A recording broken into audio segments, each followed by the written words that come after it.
로마 제국의 형성 1932년 4월 5일 로마는 기원전 8세기에 건국되었다고 한다. 초기의 로마는 아리아인의 자손이 티베르강 근처에 있는 7개의 언덕의 마을을 세웠는데 이것이 서서히 성장하여 하나의 도시가 되었다. 이 도시는 날로 발전하여 드디어는 전 이탈리아에 그 세력을 뻗치고 시실리 섬까지도 그 수중에 넣었다. 너는 그리스의 도시국가를 알고 있을 것이다. 그리스인들은 도처에 이 도시국가를 세우려고 하였으므로 지중해 연안 일대는 수많은 그리스인의 식민지 도시국가들이 들어서게 되었다. 그러나 앞으로 이야기하려고 하는 로마는 이와 다르다. 아마 처음에는 로마도 그리스인의 도시국가와 별로 다르지 않았다고 생각되지만 얼마 안 가서 로마는 부근의 부족들을 쳐부수고 점점 세력을 넓혀갔다.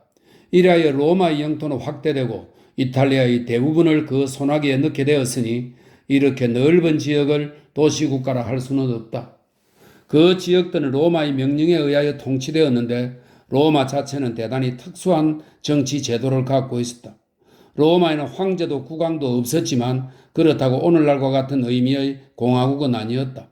그러나 방대한 토지를 소유하고 있는 소수의 귀족에 의하여 지배되었으므로 역시 일종의 공화국이라고 볼 수 있다. 실제로 나라 일을 보는 것은 원로원이었는데 이 원로원 의원은 선거로 뽑힌 두 사람의 집정관으로부터 임명되었다. 그리고 원로원 의원이 될 수 있는 자는 오랫동안 귀족에 국한되었다. 로마는 두 계급으로 분리되어 있었는데 하나는 많은 토지를 갖고 있는 부유한 귀족이고 다른 하나는 일반 시민이었다. 수백 년 동안에 걸쳐 로마 역사는 실로 이 두 계급 상호 간의 투쟁사였다. 귀족들은 모든 권력을 갖고 있었으며 또 권력을 갖고 있는 곳에는 재물이 따르기 마련이었다. 평민들은 패배자로서 권력도 재물도 없어 권력을 손에 넣기 위해 끊임없는 투쟁을 했다. 이 오랜 기간에 걸친 투쟁 속에서 평민들이 일종의 비협력 운동을 일으켜 성공을 거둔 것은 흥미로운 일이다. 그들은 때를 지어 로마를 떠나 새로운 도시를 세우고 거기에 정주하였던 것이다. 이것은 평민들의 일손을 빌리지 않고는 삶을 지탱할 수 없는 귀족 계급에게는 큰 타격이었다. 그들은 조금 양보할 수밖에 없어 평민들에게도 고위 관료나 원로원 의원이 되는 길을 열어주었다.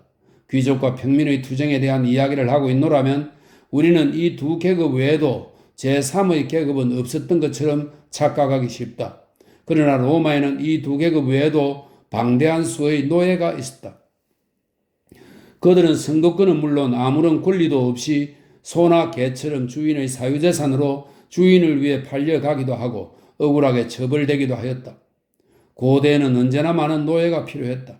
이 필요를 충족시키기 위해 큰 노예 시장이 마련되었으며 더 많은 남녀들과 심지어는 아이들까지도 잡아오려고 원정을 나섰다. 그리고 이 포로들을 노예로 팔아버리는 것이었다. 이집트도 마찬가지이지만 고대의 그리스나 로마의 영화는 실로 이 거대한 노예 제도를 토대로 이루어졌던 것이다. 어쨌든 이렇게 하여 로마가 성장하고 있는 동안 귀족들은 이윤을 독점하여 부유하게 되고 날로 번영의 길을 달렸지만 평민들은 여전히 가난하여 귀족들에게 눌려 살았다. 그리고 이 귀족과 평민은 다 함께 노예를 억압하고 있었다.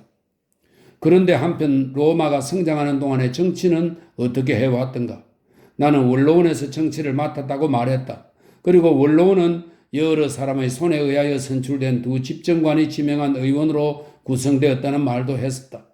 그러면 누가 집정관을 선출하였겠느냐? 그것은 유권자인 시민이었다.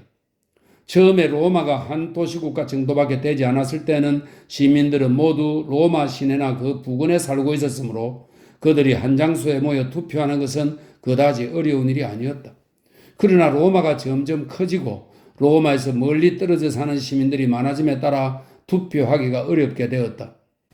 오늘날 소위 대의정치라고 말하는 것은 그 당시엔 아직 발달되지 못하였다.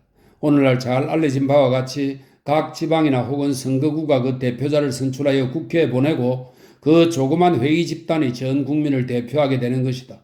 그런데 이런 아이디어는 당시의 로마인들에게는 미처 떠오르지 않아 먼 지방에 사는 유권자의 대부분이 투표할 수 없게 되었는데도 불구하고 로마에서는 여전히 그런 선거 방법을 취했다. 신문이나 팸플릿, 그 밖의 인쇄물이 발행되는 것도 아니었고 또 문자를 아는 사람도 극히 드물었으므로 로마에서 멀리 떨어진 곳에 사는 사람들에게 부여된 투표권은 아무 쓸모도 없었고 그 권리를 행사하지도 못했다. 따라서 실제로 참여할 수 있는 유권자는 로마 시민뿐이었다. 그들은 광장에 울타리를 치고 거기서 투표하였다. 이 유권자들 속에는 평민들도 많이 포함되어 있어서 높은 지위나 권력을 바라는 부유한 귀족들은 가난뱅이 평민의 표를 얻기 위하여 뇌물을 썼다. 그리하여 로마의 선거는 오늘의 선거에서도 종종 볼 수 있듯이 매수 공작이나 배득 행위에 좌우되었다. 카르타고가 잿더미로 화한 뒤 로마의 국력은 날로 강성해져 지중해에서 어깨를 겨룰 나라가 없게 되었다. 이미 그리스 여러 도시국가를 정복한 로마는 카르타고에 속해 있던 여러 영토도 병합해버려 제2차 포에니 전쟁이 끝나자 스페인도 로마의 손에 들어갔다. 그러나 로마는 아직 지중해 연안을 지배했을 뿐이며 북부와 중부 유럽에까지는 미치지 못하고 있었다. 로마의 승리와 정복은 나라의 부강과 국민 생활의 사치를 가져왔다. 정복된 나라로부터 돈과 노예가 쏟아져 들어왔으니 그것이 누구의 소유가 되었겠느냐. 로마의 최고 통치 기관이며 귀족 출신으로 구성된 원로원이 로마 공화국을 좌우하며 로마의 세력과 영토가 확대됨에 따라 이들의 재산도 늘어갔다. 그 결과 부자는 더욱더 부자가 되고 가난뱅이는 더 가난하게 되었다. 노예의 수는 증가되고 사치와 빈곤이 병행되었으니 분쟁이 일어나는 것은 너무도 당연한 일이었다. 인간의 인내는 한계가 있는 것이어서 이 한계에 도달하면 폭발하고 마는 법이다. 부유층에서는 흥행의 승부로 빈민의 관심을 다른 데로 돌리려고 하였다. 금투사 노예들은 흥겨워하는 관객의 눈앞에서 서로 칼질을 하며 목숨을 주고받았다. 이렇게 하여 억울하게 죽음을 당한 노예나 포로가 상당히 많은 숫자에 이르렀는데도 그들은 이것을 일종의 스포츠 정도로 생각하였다. 로마의 혼란은 날로 격심해져 폭도, 학살, 투표권의 매수, 그 밖에 여러 가지 불의와 부정과 불법이 연달아 일어났다.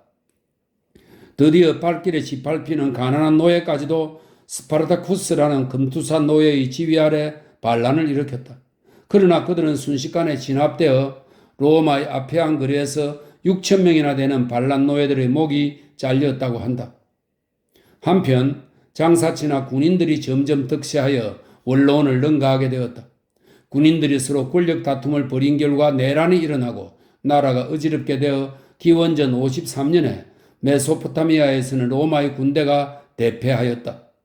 메소포타미아인들은 침략자 로마군을 카르하의 싸움에서 격퇴하였던 것이다. 이때 로마의 장군 가운데 뛰어난 두 사람이 있었다. 폼페이우스와 율리우스 시즈인데 시즈는 너도 알다시피 프랑스와 영국을 정복했고 폼페이우스는 동방에 원정하여 상당한 성과를 올렸다. 그러나 이 두 사람은 서로 대립해서 올라서려는 야심가였다. 드디어 시즈는 폼페이우스를 무찌르고 로마의 우두머리가 되었지만 로마는 공화국이었으므로 나라 일을 자기 마음대로 할 수 없었다. 그의 측근들은 그를 황제로 추대하려는 움직임을 보였다. 그렇지만 대대로 내려오는 공화국의 전통을 과감히 무시하기가 어려웠던 시즈는 구민은 당겼으나 선뜻 결정을 내릴 수가 없었다. 그는 포룸, 공공광장의 뜻이죠. 그는 포룸의 입구에서 브루투스 일파에게 기원전 44년에 살해되었다. 이 장면을 묘사한 섹스피어의 희곡 율리우스 시즈는 아마 너도 읽었을 것이다. 그러나 그의 죽음으로도 공화국을 구할 수는 없었다. 그의 양자이며 조카인 옥타비아누스와 친구인 안토니우스는 그의 처참한 죽음에 복수를 했고 공화국은 무너지고 왕정이 들었었다. 옥타비아누스는 국가의 군주가 되고 원로원은 지탱되었지만 아무런 실권도 갖고 있지 않게 되었다.